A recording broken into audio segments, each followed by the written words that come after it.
Gente, olha só, no Reino Unido, né, na Irlanda, em algumas cidades da Inglaterra, nesse final de semana, e o Vicente vai comentar isso para a gente aqui, eu vou colocar algumas imagens, está tendo vários protestos contra essa invasão massiva. Isso não tem nada a ver com xenofobia, gente. Isso tem a ver com proteger suas fronteiras, sua cultura, tem a ver com manter a segurança da sua família, não tem nada a ver com preconceito, com nada dessas coisas. É uma invasão em massa que está acontecendo aqui em toda a Europa. E a gente vai mostrar para vocês algumas imagens, enquanto o Vitor Vicente comenta sobre esses protestos que estão ocorrendo aí em todo o Reino Unido. Vais pôr as imagens, né? Imagens e vídeos. Não sei se há uma que vais pôr, mas há uma imagem bastante interessante dos protestos aqui, salvo erro, em Dublin, né? Sei que foi na Irlanda, não me recordo agora se foi na Irlanda, se foi em Belfast, na Irlanda do Norte, mas pela primeira vez, numa questão de décadas, a bandeira irlandesa e a bandeira da Grã-Bretanha estiveram do mesmo lado, não é? Para quem não está muito a par, isto trata-se de algo simbólico, porque, enfim, houve durante muito tempo conflitos entre a Inglaterra e o Reino Unido, mas essas coisas agora ficaram de parte, porque os inimigos agora são outros, estão do lado de lá, né? Vieram de outras partes do mundo e com as piores intenções possíveis, e pela primeira vez o povo inglês e o povo irlandês uniu-se, porque percebeu que nós somos irmãos em termos espirituais e em termos, não vou dizer ideológicos, mas em termos de valores, essa é a palavra, em termos de valores, e o pessoal já percebeu que a única maneira de fazer frente ao que está a acontecer, né, a invasão islâmica e também a relação com os globalistas, é ficarmos do mesmo lado. Portanto, estamos a assistir a reações que ninguém esperava, né, a uniões que são muito mais importantes e alianças na população que estão a atingir proporções que o poder instituído jamais se fôs. Infelizmente... Desculpa te interromper, só para as pessoas entenderem essa imagem aqui, gente. Eles estão colocando fogo num hotel que recebe, que dá asilo, né, para essas pessoas que chegam aí, chegam de do mundo islâmico, digamos assim, e muitos estão ali, nem sequer, eles se inscrevem ali, depois vão para casa de algum parente, seguem sua vida e ainda recebem benefícios. Vicente, por favor, desculpa te interromper. Sem problema, isso é importante o pessoal saber. Isto aconteceu em Inglaterra, mas também já aconteceu aqui na Irlanda, até relativamente perto do Douro. O pessoal já perdeu a paciência, porque vê cada vez mais a presença de pessoas que têm as piores intenções possíveis. E o que também é engraçado é que o pessoal, engraçado entre aspas, né, é que os chamados migrantes, né, que vêm cá uma questão de asilo e uma questão de ajuda e enfim, à procura de algum tipo de refúgio, ficam sempre nas partes das cidades onde ninguém os quer. E em contrapartida, né, o pessoal com dinheiro, essa burguesia ruim, nesses bairros bons, nesses bairros próximos, nunca recebem, mais uma bandeira interessante, a bandeira de Israel, ali no meio, nunca recebem refugiados, porque parece que nós enfim, nós que estamos aqui queremos zelar pela nossa comunidade, pelas nossas famílias, pelo nosso bairro, é que temos que receber todas as consequências, porque somos, digamos, o chamado é o mais fraco. Isto mostra a insatisfação. Eu, sinceramente, e sem tentar aqui levantar suspeitas ou conspirações, não me espantaria que estejamos muito perto de um conflito que não é muito diferente de uma guerra civil. Se calhar nem tanto na Irlanda, mas na Inglaterra as coisas estão muito, muito perto de se traduzirem em violência. Eu acredito que, obviamente, acredito que meios agressivos e enfim, fogos e esse tipo de ataques são excessivos, mas o pessoal já não tem outras opções. E só para terminar, estou a ver a figura da polícia, é asqueroso, não é? É nojento ver a maneira como as autoridades lidam com os protestos. Isto não é tanto culpa deste homem que está ali, digamos, a fazer as suas funções e tem que ter o seu salário, não é? é mais culpa das autoridades. O que é que é o seguinte? É quando há um protesto dos muçulmanos, não é? Por exemplo, em relação à questão da Palestina, em relação, enfim, a questões, do Médio Oriente, é sempre tido como um protesto e eles podem fazer aquilo que bem entender. Às vezes queimam carros, destroem lojas, e é só visto como um protesto. Se for organizado pelo pessoal nativo, né, pelos irlandeses ou pelos ingleses, é visto como um motim. E qual é a diferença? É que o motim eles sempre veem aquilo como uma incitação à violência e como algo que já é excessivo, e a polícia muitas vezes prende algumas pessoas. E isto mostra que as autoridades têm recebido instruções diferentes para lidar com os nativos, não é? Com os irlandeses ou com os ingleses, e instruções diferentes quando se trata de lidar com os árabes, só por uma questão racial e discriminatória, etc. Toda essa lenga-lenga que nós já falamos aqui várias vezes e que é completamente absurda. Vicente, você precisa já deixar a gente ou pode... Posso ficar mais uns 10, 15 minutos, né? Tá bom, maravilha. Rafa Sâncio, deixa eu só colocar essa imagem aqui, deixa eu explicar essa imagem que eu tinha colocado. Olha só isso aqui.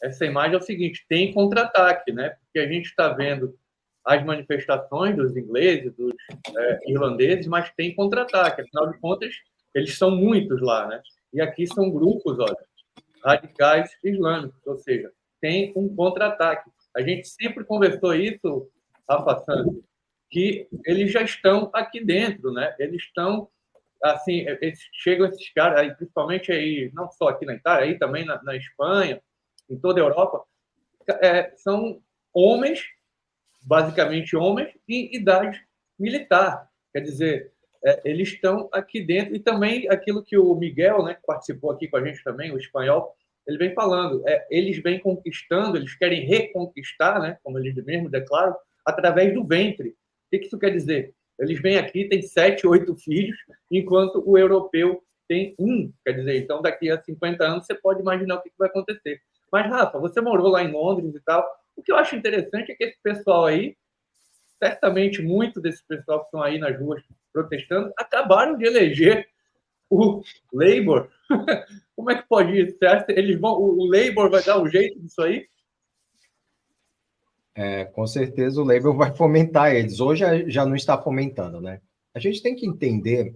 O professor Zeb Stanihel, ele tem um livro que se chama Neither Left nor Right. É assim, toda essa agenda, elas são conectadas, né? O Islã, o veganismo, as questões de gênero, o clima, tudo isso são agendas conectadas, né? A Europa parou de ter filho, né? A Espanha tá com a taxa de natalidade negativa, né? Não nasce espanhóis.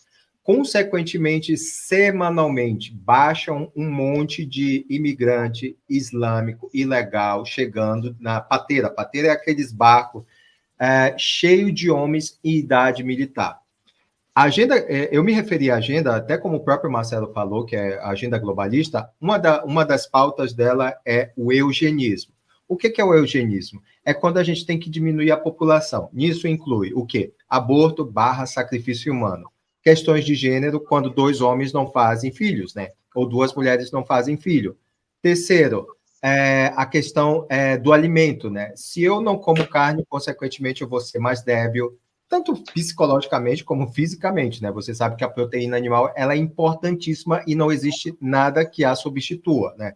Eu, por exemplo, fui um otário, né? Por 10 anos eu não comia carne, né? Me ferrei por causa disso. Enfim, mas eu quero que vocês entendam que, primeiro, eles enfraqueceram o Ocidente. A Said Qutb, quando foi a Nova York, ele escreveu aquele livro, A Estrada Iluminada, né? Que é a base de toda essa purificação do Ocidente que a gente está vendo, né? Porque o Said Qutb, quando foi a Nova York, é porque ele não viu como está agora, né? Quando ele foi a Nova York, ele disse que o Ocidente precisava ser purificado. O purificar dele é derramamento de sangue, é matando as pessoas. E como que eles iam fazer isso? Aí foi quando eles se juntaram à ideia de que o cara do bigodinho, Hitler, que vocês conhecem, se juntaram para criar toda essa jihad islâmica. Se vocês acham que esse negócio de explodir carro é coisa de árabe, isso aí é arma dos caras do bigodinho, dos caras lá do regime da Segunda Guerra, lá na metade do século passado, né? Na primeira metade do século passado. Então, o que a gente está vivendo o que a gente está vendo e vivendo é tudo o que eu sempre afirmei, que esses caras do bigodinho, eles não morreram, eles não se acabou esse negócio de que Hitler foi morto, isso aí é papo furado, né? Eles se transformaram em holdings. Essas holdings são empresas, Pfizer, Volkswagen, até o Pret a Manger, que quem mora em Londres sabe que é aquela rede de cafés, L'Oréal, toda essa galera fomenta o quê? ONGs. Essas ONGs fomentam o quê? Políticos. E esses políticos sobem ao poder. E esses políticos seguem a agenda deles. Aí depois a gente vai ver o que está igualmente acontecendo nos Estados Unidos. Eu conversei com um conhecido meu que trabalha lá nas fronteiras dos Estados Unidos. O que mais existe lá são ONGs. ONGs fomentando toda essa invasão também nos Estados Unidos. A diferença dos Estados Unidos para a Europa, para o Reino Unido, é que nos Estados Unidos existem armas, né? No Reino Unido não se pode ter armas, os caras vão na facada, tanto que tu acessa o jornal lá, é só morte por facada, literalmente. É uma ou outra por tiro, mas ali pega um cara facinho. Assim, pessoal, eu queria abordar um outro lado dessa situação, assim, algo que eu percebo que está acontecendo na Europa. A ideia que eu tinha da Europa, assim, anos atrás, quando a gente via, né, na minha infância, principalmente na minha infância, a gente via que a gente conseguia entender os países da Europa, eu conseguia visualizar a Itália e entender a cultura da Itália, eu conseguia visualizar a Espanha e entender a cultura espanhola, a cultura francesa, a cultura inglesa. A gente conseguia identificar realmente assim o que é o típico inglês, o típico francês, o típico espanhol, até existia faziam caricaturas disso. Que eu vejo hoje em dia, com o avanço dessa agenda, e a gente tem que colocar aqui, pontuar aqui que é uma agenda proposital, né, essa destruição da cultura, né, principalmente na Europa, com diversos pontos. Esse ponto da imigração é um ponto muito importante, porque sempre coloquei aqui no programa que os países, os estados europeus, digamos, o país constituído com o estamento burocrático dele, com as leis, é uma coisa. O povo desse país é outra. Quando você tem uma invasão, né, de estrangeiros a longo prazo e você começa a fazer concessões, esses estrangeiros estão sujeitos à lei desses países. Só que a longo prazo, a cultura ela sempre prevalece em relação às leis. E, posteriormente, a cultura vai formando as leis. É a cultura que forma as leis. Então, a minha preocupação, digamos assim, e isso aqui eu estou dando um diagnóstico, né? Eu não tenho a prescrição, eu não sei qual é a prescrição, o que a Europa deveria fazer, enfim, não é o meu papel aqui, estou dando esse diagnóstico, que é o que eu consigo observar, é que a cultura, principalmente a cultura islâmica, se ela, a longo prazo, se instalar em países europeus, automaticamente ela vai mudar a linguagem, vai mudar a questão religiosa, vai mudar a questão dos costumes e automaticamente vai começar a criar as leis. Então, aquilo que a gente conhece hoje como França é completamente diferente do que a gente conheceu há 20, 30 anos atrás. Então, hoje em dia, a gente não consegue mais colocar claramente assim, o que é a França hoje em dia. Ela está num processo de transformação. A longo prazo, com essa intensificação aí, principalmente, como vocês bem falaram aí, da questão de natalidade, e com a cultura mais forte, porque o árabe ele não abandona a cultura dele. Ele até respeita a lei ali, né? Às vezes, né? Nem todos respeitam as leis locais, mas eles levam dentro do sangue, dentro da tradição deles, a cultura deles. A lei que prevalece no sentido dos muçulmanos é o Islã. Ou seja, o Estado ele está em segundo lugar. As leis, as convenções sociais estão em segundo lugar. Isso, a longo prazo, a gente pode ver as transformações, né? E a gente não sabe o que vai acontecer na Europa. Então, o que estamos observando é exatamente isso. Agora, prescrever uma solução para isso, aí acho que não cabe a mim aqui, e é muito difícil também. O professor, o José Ortega y Gasset, ele falava do homem massa, né? Primeiro, eles massificaram o europeu, né? Tornando todos um só pensamento, né? Eu acho até que o Gasset ele era bem europista, né? Só com as suas identidades, né? E aí, a partir disso, porque a Europa inteira é socialista, para mim a Europa é socialista no seu comportamento, nas suas ideias, né? Aí foi muito fácil de inserir aquele multiculturalismo, né? Outro dia eu estava na praia e até ele passou até vergonha, né? Ele falou de um espanhol professor que é da elite espanhola ali da praia. Não, a gente tem que ser a favor disso, que é o multiculturalismo, né? É casado com uma senegalesa, né, muçulmana. Então, a ideia dele é essa, só que todo mundo riu da cara dele, porque ali, onde era um local completamente calmo, não tinha roubo, agora começaram a roubar. E quem é que rouba? São os espanhóis? São os criminosos espanhóis, os homens brancos? Não, todos marroquinos. Aí tem as pandilhas ali dos marroquinos. Então, essa ideia de que é culpa, por exemplo, do espanhol porque ele é realmente violento, a gente sabe que não. A gente sabe que os próprios pensadores muçulmanos já avisavam sobre essa invasão híbrida, porque a maioria são criminosos na idade militar, né? Aí é aquela famosa invasão híbrida. Exato. Deixa eu passar a palavra aqui.